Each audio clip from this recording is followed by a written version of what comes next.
The first time I started playing this, I couldn't help but just sort of like smile every time, you know, I would see this like flock of petals. You're like, oh, that's me, the lead petal. Flower is not your normal video game in the traditional sense of the word. There aren't any points, the objectives are sort of loose, there isn't like an end of the game boss or something like that. But what it's built around is designed that you are controlling a flock of petals as they move through this much larger field.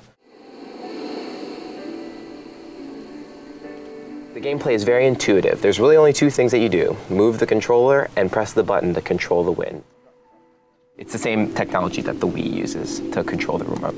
So if I want to go forward or go up or down, it's like flying a plane. And then if I want to basically use the wind, that makes me move. And there we go.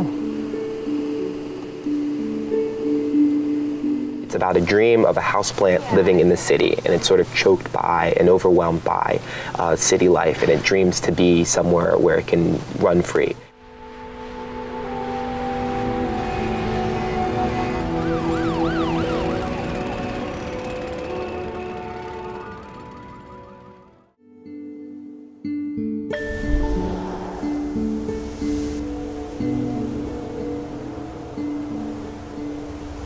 That's sort of what the game is about, but it does raise this much larger question about what is this video game supposed to be about. I think most video game players have been trained to think about things in traditional narrative. You know, you have a start, beginning, finish in the same way that a movie is shot. And what Flower does is sort of break outside of those boundaries and ask larger questions about can video games be based on experiences? Can simply feeling empathy for this flock of petals that you're controlling, can that be enough for a video game player? And I think that that's what makes it very, very powerful.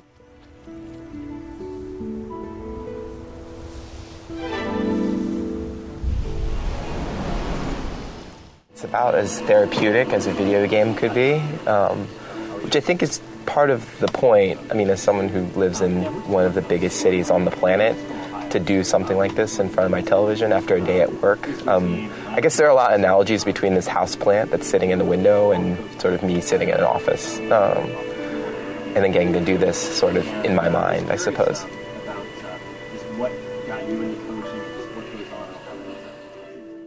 There's been a debate that's been raging over the last couple years, led by Roger Ebert, who would sort of challenge video game makers, asking them, can video games be art?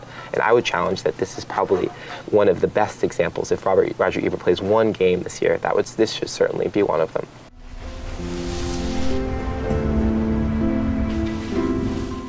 If anything, Flower is a nod to the work of Wendell Berry, who said, "We learn from our gardens to deal with the most urgent question of the time: how much is enough?" I'm Jamin Brophy-Warren, arts and entertainment reporter from the Wall Street Journal.